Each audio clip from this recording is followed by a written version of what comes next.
slow, and hit a shot. So you get a chance to actually, what I call, cheat the system and hit a golf ball from the correct new position. Okay, obviously you got to nail your drill first. Hey golfers, and welcome back to my YouTube channel. In today's video, we're going to talk about probably the most important part of any golf swing, and that is how it starts into that takeaway position. I got 3 really simple things that you can do to get that takeaway perfect. That includes keeping some connection, what the lead shoulder does, and also when to hinge your wrists. So join me for today's video. Before we get started, if you could, please don't forget to hit the like button, hit the subscribe button, and let's get going. First, let's talk about a couple of key things that we want from our takeaway, and then the 3 things are really going to get you into that position. Okay, so when we take the club back, probably the most important thing is that when you get into your takeaway position, that the club face or leading edge of the club is the same as your spine angle. Okay, that's number 1 most important thing. Club face is king after all. So when we do that, the next thing that we want to make sure is that the club head is either in line with your hands, okay, and that doesn't mean out here or in here, but also the same height as your hands, okay, and that's where the wrist hinge comes in. If we get a takeaway back to here, but we don't hinge our wrists, that's no good. So we need to know when those hinge and how to do it, okay. The other thing that we might see from a takeaway, and I'm just saying these because you could start to think, okay, that's me, I need to work on this. So we're here. The other thing we might see is a disconnection between kind of the lead armpit here, okay, the arm and the armpit, the arm working out, and naturally what that does is get the shoulder moving more across and up rather than what we want it to do, okay. So let's look at our 3 things we need to do to get this takeaway into that perfect position. So to do this correctly, we're going to need just a golf tee. You can even use a glove, and what we're going to do is place it underneath our left armpit or lead armpit. Okay, so in there, that's going to help us keep some pressure. We really want to feel as we make this takeaway motion, we're applying pressure to that tee, okay, in the first foot to 2 foot of the golf swing. So here, and I'm thinking, right, and all I'm looking to do from this first part is get the hands to where they line up with my right thigh, okay, so I'm feeling pressure in here, and I'm lining the hands up with the right thigh. That's the first part of the swing, and we'll get up to how we get it to parallel here in the right position in a second. The other thing that I want you to do, this is part 2, is as you keep the pressure in that or on that tee or glove, we want to make sure that this lead shoulder works down. Okay, so hands to the right thigh, pressure in here, and lead shoulder down. You see how that keeps the club in front of my hands and doesn't let it work in this way. So pressure, left shoulder down. Now at this point, let me show you it from this angle. We're here, pressure, lead shoulder down, hands to the right thigh. Keeps the club in front. Really nice way to start the golf swing. Okay, now how do we get the club then to parallel to the ground, which is the takeaway? So it's to this position. This is where we're going to start to incorporate some wrist hinge, okay? And what I mean by wrist hinge is if you stand with your hands in front, your thumbs in the sky. Did this in another video, but the thumbs up's a good hint to hit the like button and subscribe. So hinging up that way as if you're pointing your thumbs towards you. That's wrist hinge here, okay?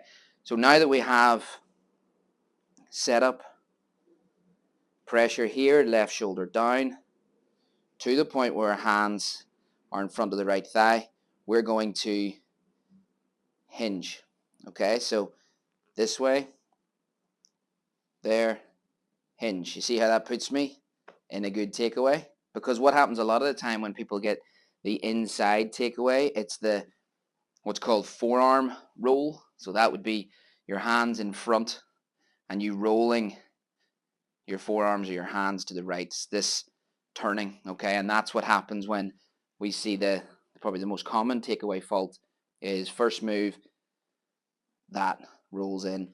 And obviously you can see I lose that pressure. I think that tee's well and truly stuck up here now. But when you go this way. This tends to work off this shoulder where it's level.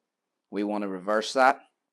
Pressure, left shoulder down, right thigh, and hinge. Okay, so from this angle, a really good way of thinking about the takeaway here. Okay, pressure, this down to there, hinge to that takeaway position, and that gets us that silver glove, if you've heard of that, here to there, hinge, silver glove, club head covering the glove. I don't have a glove on, but if I did, that's where it would be pointing. Okay, so really good drill. Reps is the key here. Let's look at how we're going to transfer this, because I know all too well in my own game and golfers I teach, we will do this and it's like, perfect, I've got the feeling, I can do it in my rehearsal, all good. Okay, so I'm trying to feel those three things, and then straight away it's in here again when we go to hit a golf ball. So we're going to talk about how to get this transferred into your golf swing quicker and sooner so that you can transfer it to the golf course. So how do we transfer this to our golf swing so that we don't have to think about it, okay? And that when we do it correctly out on the golf course and not just in a rehearsal drill. Well, reps is the answer to that, okay? Now, not to discourage you, but 2,500 repetitions, good repetitions, is what changes a movement pattern for good. That's when it's truly stuck, and that means it'll just happen naturally, okay? You sometimes hear people talk about muscle memory and things, but reps, 2,500 done. Now, change will start to happen at around 100 reps. So if you're practicing and you're thinking, right, I'm going to hit 60 balls, for example, and you were going set up, pressure, left shoulder down, right thigh, hinge. There's 1 rep. Hit a ball, there's 2, okay? You could do 2 of those before, then hit a shot. Now you're starting to really ramp up the repetitions. You could do it at home in a mirror, all right? So the repetitions are key. Now, one thing I want you to practice when you're doing this, first of all, nail the drill, get control of that, know what you're doing, making sure, use your camera or mirror, or turn your phone around on the FaceTime camera and check this stuff. Make sure that you can do this part correctly, okay? Here, hinge to parallel.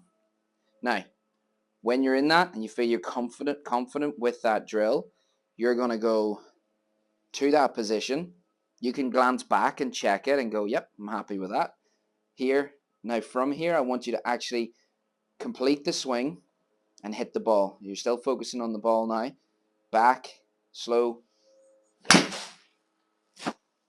and hit a shot. So you get a chance to actually, what I call, cheat the system and hit a golf ball from the correct new position. Okay, obviously you got to nail your drill first, and then that will really, really help transition this.